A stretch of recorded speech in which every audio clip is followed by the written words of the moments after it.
Hello friends, मैं करण आपका फिर से इस स्टडी चैनल पर एक नई वीडियो के साथ स्वागत करता हूं।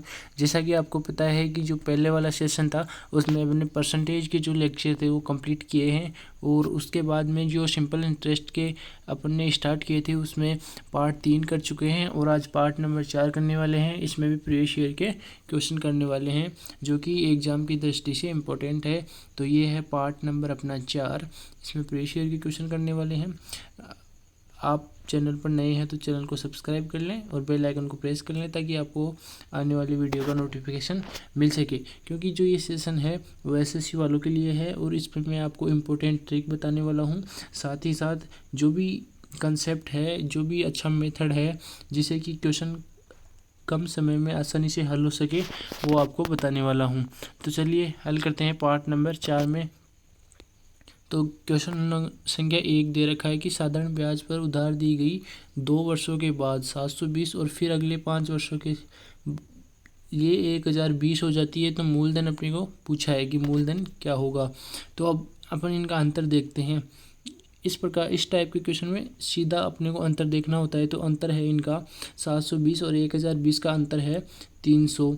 अब ये ब्याज कितना है, 5 साल का, यानी कि 5 साल में ये इतना हो जाता है ब्याज, इनका दोनों का अंतर। तो अपन 1 साल का निकालने के लिए 5 का भाग दे देते हैं। तो 1 साल का आता है अपने पास ये 60। तो 2 साल का, क्योंकि अपने को 2 साल बाद पूछा है, तो अपन 2 साल का अगर इस पहले वाली संख्या यानी वो जो पहले वाला आरएस दे रखा है इसमें से घटा देंगे तो अपना जो है वो अपना मूलधन आ जाएगा। तो इसे 2 से गुणा करवाएंगे तो ये तो हो जाएगा अपने पास 120, और 120 को 720 में से घटाएंगे तो बच जाएंगे अपने पास 600। तो डी अपना करेक्ट आंसर हो जाएगा। अब चलते हैं क्वेश्चन संख्या 2 में। किसी वार्षिक प्रतिशत दर से किसी राशि पर 10 वर्षों का साधारण ब्याज मिश्र धन का 2/5 होगा। तो मिश्र धन हो गया, जो मिश्र धन जो पास में होता है उसका संबंध नीचे वाले से होता है। तो जो अमाउंट है वो अपने पास हो जाएगा 5, और जो प्रिंसिपल है वो हो जाएगा 3। ब्याज अपने को दे रखा है तो ब्याज हो जाएगा जो ऐसा ही है अपने पास, वो हो जाएगा कितना, 2। अब देखते हैं अपन क्या पूछा है कि किस वार्षिक प्रतिशत दर से किसी राशि का 10 वर्षों का साधारण ब्याज मिश्र धन का इतना गुना हो जाएगा। तो ये जो ब्याज है ये है 10 वर्ष का, तो 1 वर्ष के लिए ये हो जाएगा 2/10, और जो प्रिंसिपल है वो अपना हो जाएगा 3 × 100। अभी से हल करेंगे तो 0 से 0 गया, और ये 20/3 हो जाएगा। तो 20/3 होता है अपने पास 6 से ही 2/3%। तो ये अपना करेक्ट आंसर हो जाएगा। अब चलते हैं अपन क्वेश्चन संख्या 3 में। क्वेश्चन संख्या 3 में क्या दे रखा है कि साधारण ब्याज पर कोई धनराशि 2 वर्ष बाद इतनी हो जाती है तथा अगले 5 वर्ष के बाद 1020 हो जाती है, तो वह धनराशि। ये तो वही क्वेश्चन है, पर ये एसएससी 2004 में पूछा गया है, और वो सीजीएल में पूछा हुआ क्वेश्चन है। सीजीएल एसएससी, ये सीजीएल एसएससी जो 2015 का पेपर है इसमें पूछा गया है। तो देखते हैं वो क्वेश्चन दोबारा देख लेते हैं इसमें क्या क्या है। तो वही मेथड से अपन हल करते हैं इसमें भी कि साधारण ब्याज पर कोई धनराशि 2 वर्ष बाद इतनी हो जाती है और 5 वर्ष के बाद इतनी हो जाती है। तो इनका अंतर लेते हैं अपन, तो आता है 300। तो ये हो गया कितना, 5 वर्ष का। तो 1 वर्ष का निकालने के लिए 5 से भाग देते हैं, डिवाइड कर देते हैं और 2 से गुणा करवा देते हैं 2 साल का निकालने के लिए। तो ये अपने पास आता है 120, और 120 को अगर अपन घटा देते हैं 720 में से, क्योंकि ये 2 साल का है तो ये भी 2 साल का दे रखा है, तो 2 साल का ब्याज घट जाएगा तो प्रिंसिपल बच जाएगा अपने पास। तो ऑप्शन नंबर 20 का करेक्ट आंसर हो जाएगा।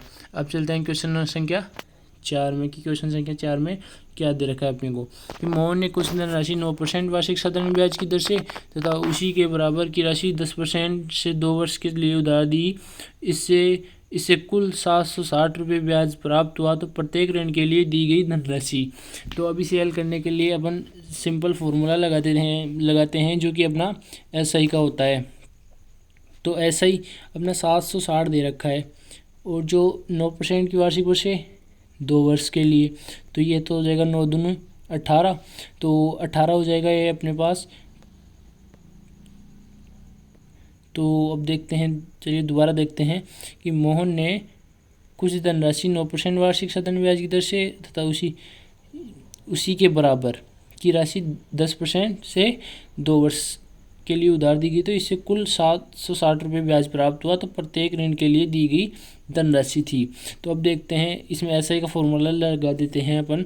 तो जो 760 है ये तो अपना बराबर हो जाएगा, और 9 दूनी 18 ये वर्ष है, जो वो इससे जो रेट है इससे गुणा हो ही जाता है। तो 18 और प्रिंसिपल को अपन P मान लेते हैं बटे 100, और जो प्लस है वो आ जाएगा, और ये हो जाएगा 20P। इस 10 को 2 से गुणा करवाते हैं 20P प्रिंसिपल हो जाए P अपना बटे में 100 आ गया। अब अपन इसमें P बटे यानी कि जो P है वो कॉमन ले लेते हैं, तो बचता है अपने पास, अगर P अपन कॉमन ले लेते हैं तो P तो अपन कॉमन आ जाएगा, और बचेगा अपना 38 बटे 100। तो 38 से इसे काटेंगे तो ये जाएगा 2 बार, तो यानी कि 20 इधर हो जाएगा, और जो 100 है वो इससे गुणा होगा 20 से, तो अपना 2000 आ जाएगा। तो 2000 अपना करेक्ट आंसर हो जाएगा, कि प्रिंसिपल है अपना वो हो जाएगा 2000।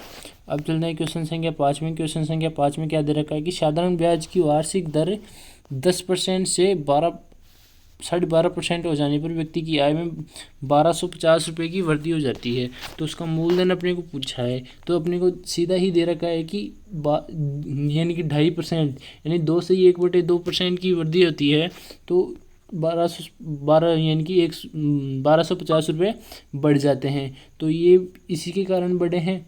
तो जो 2.5% है वो अपना हो जाएगा 1250 के, तो इसे अपन लिख सकते हैं कितना, तो ये 2.5% है, 2.5% की वैल्यू है इतनी। अब अपने को पूछा क्या है कि उसका मूलधन कितना होगा, तो 100% के लिए अपने को 100% निकालना पड़ेगा मूलधन के लिए। तो ये होता है 2 दूनी 4, 1 5 बटे 2। अब इसे 100 बनाने के लिए अपन को क्या करना पड़ता है, 40 से गुणा करते हैं अपन, तो ये 2 से कटेगा तो 20 बार, और 20 को 5 से गुणा कराएंगे 100। इधर भी अपन 40 से इंटू करवा देते हैं, 1200 जो 50 है इसे 40 से इंटू करवा देते हैं, तो ये अपने पास आता है, इसे 4 से गुणा करवा देते हैं 125 को, तो ये हो जाएगा अपने पास तो ये अपने पास हो जाएगा, देखते हैं इसे कितना आता है अपने पास, 5 चौक 20 और कैरी 2, 2 दूनी 4 नहीं 4 दूनी 8, 8 2 फिर 10 की 0 फिर कैरी 1, 4 एकम 4 5, तो ये आता है अपने पास 50,000। ये 50,000 आ गया अपना, जो आंसर हो गया ये हो जाएगा अपना 50,000। अब चलते हैं अपन क्वेश्चन संख्या 6 में। क्वेश्चन संख्या 6 में क्या दे रखा है कि किसी धनराशि पर किसी वार्षिक ब्याज की दर से साधारण ब्याज मूलधन का 25/16 हो जाता है, तो यदि दर प्रतिशत और समय को निरूपित करने वाली संख्याएं बराबर हो। तो ये फॉर्मूला मैंने आपको स्टार्ट में जो बेसिक क्लास थी उसमें बताया था कि जब समय को निरूपित करने वाली संख्याएं बराबर हो प्रतिशत की दर के, तो इसका रूट ले लेते हैं, अपने को जो दे रखा हो इसका रूट ले लेते हैं और 100 से गुणा करवा देते हैं, तो ये बचेगा अपने पास, तो ये 5 और नीचे 4 इंटू 100 का हो जाएगा 10, तो ये हो जाएगा 50/4, तो ये हो जाएगा अपना 50/4, तो 4 एकम 4 10 2 यानी 12.5 यानी 12.5% अपना आंसर हो जाएगा। अब चलते हैं अपन क्वेश्चन संख्या अगले में कि अगले में अपने को क्या दे रखा है कि वह धनराशि जिस पर 5% साधारण ब्याज की दर से 1 रुपये प्रतिदिन ब्याज प्राप्त हो। तो 1 रुपये प्रतिदिन प्राप्त होगा, तो अपन देखते हैं कि जो ब्याज दे रखा है अपने को वो तो दे रखा है, एक रेट दे रखी है अपने को 5%, और धनराशि अपने को अक्स ज्ञात करनी है, इसे अक्स मान लेते हैं अपन, और प्रतिदिन, तो प्रतिदिन के लिए हो जाएगा 1/365, क्योंकि 1 को अपन ईयर में चेंज कर लेते हैं तो वो हो जाएगा 1/365। अगर क्वेश्चन में अपने को दे रखा हो लीप वर्ष या जो भी साधारण वर्ष है तो उसके हिसाब से करेंगे, अगर क्वेश्चन में नहीं दे रखा है तो अपन जो 365 है इसी के हिसाब से करेंगे। अब इसे हल कर देते हैं, तो 100 में 5 का भाग देंगे तो 20, और 20 को 365 से गुणा करवाएंगे अपन, तो ये हो जाएगा कितना 0, ये 3 1, तो ये हो जाएगा अपना 7300, क्योंकि इसे 365 को 2 से गुणा करवाएंगे तो ये आता है 730, और जो 1 0 है वो जो 20 वाला है वो 1 0, तो ये हो जाएगा 7300। तो इस प्रकार की ट्रिक और जो अच्छे कंसेप्ट हैं उन्हें जानने के लिए और देखने के लिए आप मेरे चैनल पर बने रहिए। चैनल को सब्सक्राइब कर लें और बेल आइकन को प्रेस कर लें। आगे आने वाली वीडियो में मैं आपको जो कंसेप्ट हैं उनमें पहले फॉर्मूले बेस्ड कंसेप्ट करवाऊंगा, जिससे कि आप आसानी से एग्ज़ाम में कर सकें, क्योंकि बिना जो फॉर्मूला होता है उसके बिना अगर मैं आपको शॉर्ट ट्रिक बता देता हूं तो वो थोड़ी दिन ही अपनी को याद रहती है। तो मैं पहले फॉर्मूले बताऊंगा और उसके बेस पर क्वेश्चन करवाने वाला हूं आपको आने वाले वीडियो में। तो थैंक्स फॉर वॉचिंग।